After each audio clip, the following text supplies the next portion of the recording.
I'm the candidate of peace. I am peace. People don't believe that. I am peace. A vote for Donald Trump is a vote for a man who wants to end wars, not start them. We do not want war with Iran. We actually want peace. The Iranians are clearly not very good at war. Perhaps they should follow President Trump's lead and give peace a chance. Kamala's campaigning with warmongers like Liz Cheney. How do you think that is? She picks Liz Cheney, whose father virtually destroyed the Middle East. You know, Liz Cheney, she talks big, oh, I want war. She always wants war. Every time I was with her in the White House, we should attack this nation, that nation.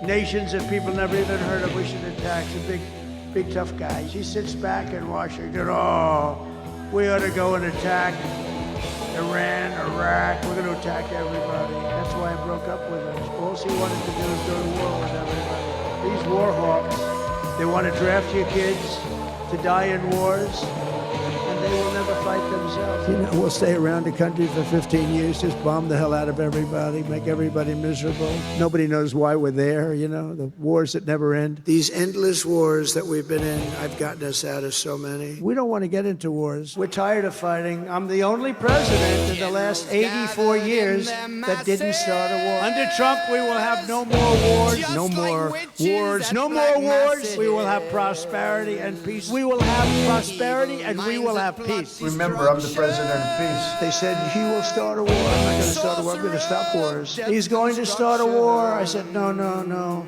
My rhetoric is going to keep us out of wars. And that's what happened. My proudest legacy will be that of a peacemaker. That's what I want to be, a peacemaker. We will measure our success not only by the battles we win, but also by the wars that we end, and perhaps most importantly, the wars we never get into. Our president will start a war with Iran because he has absolutely no ability to negotiate. He's weak and he's ineffective. I believe that he will attack Iran sometime prior to the election. He thinks that's the only way he can get elected. Isn't it pathetic?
The American President Donald Trump says that the United States is investigating into the deadly bombing of a school in Iran.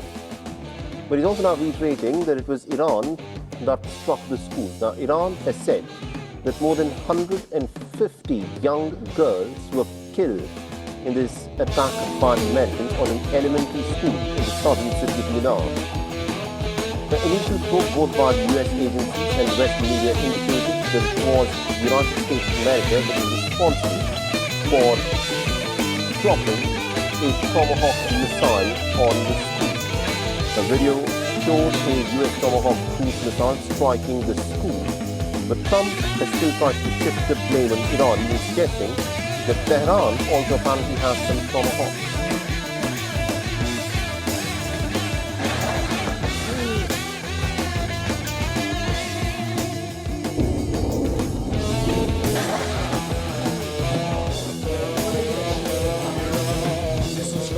Tomahawk missile likely destroyed that Iranian girls' school. So will the Americans, will the U.S. accept any responsibility? Well, I haven't seen it, and I will say that the Tomahawk, which is one of the most powerful weapons around, is used by, sold and used by other countries, you know that.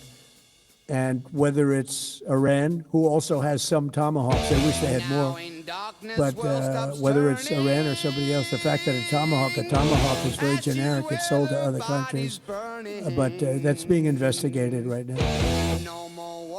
So according to the New York Times, in this war, the only military that is using the Tomahawk missiles is the United States of America. When quizzed about his claims, Trump first tried to deflect, but then added that he's willing to live with the result of the score.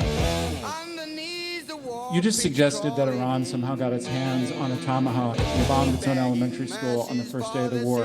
You're the only person in your government saying this. Even your defense secretary wouldn't say that when he was asked, standing over your shoulder on your plane on Saturday.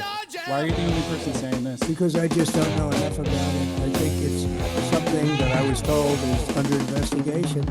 But tomahawks are used by others, as you know. Numerous other nations have tomahawks. They buy them from us. But I will certainly, whatever the report shows, I'm willing to live with that report. A new investigation of the New York Times has shed more light on this strike. The newspaper has said that it has authenticated the video uploaded by Iran's semi-official Mehr News, showing a US Tomahawk cruise missile striking a structure next to the school.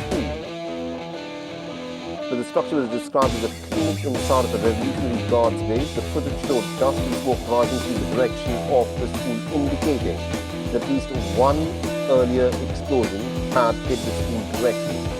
The report further said that a body of evidence assembled by the Times, including the satellite imagery, social media posts and other verified videos, indicates that the Shajara Tayyiba Elementary School building was severely damaged in this precision bombing. At the same time, as the Americans claimed there was an assassin in the main base nearby. Now, the American Central Command has released footage of the Tomahawk launches that was filmed on the 28th of February that day, that Rina was hit, while senior U.S. officers had used early salvos included, mainly Tomahawks across Iran's southern flank.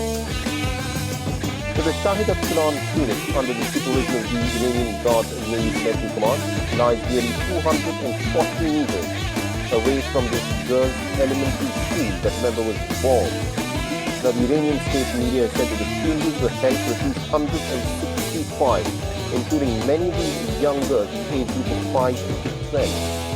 The evidence showed a large crowd of mourners and individuals preparing coffins draped in the Iranian flag, many of them bearing photographs of young children.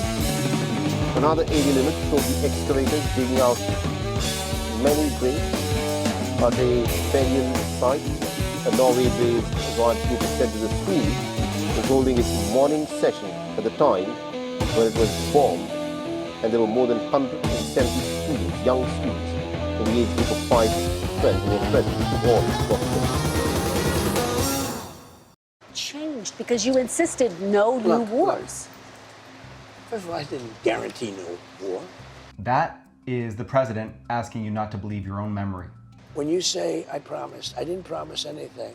I don't like these endless wars. This is not an endless war. Trump absolutely did promise not to get the US involved in wars. He said that over and over again in 2024, including in some of his highest profile speeches, like this one at the Republican National Convention.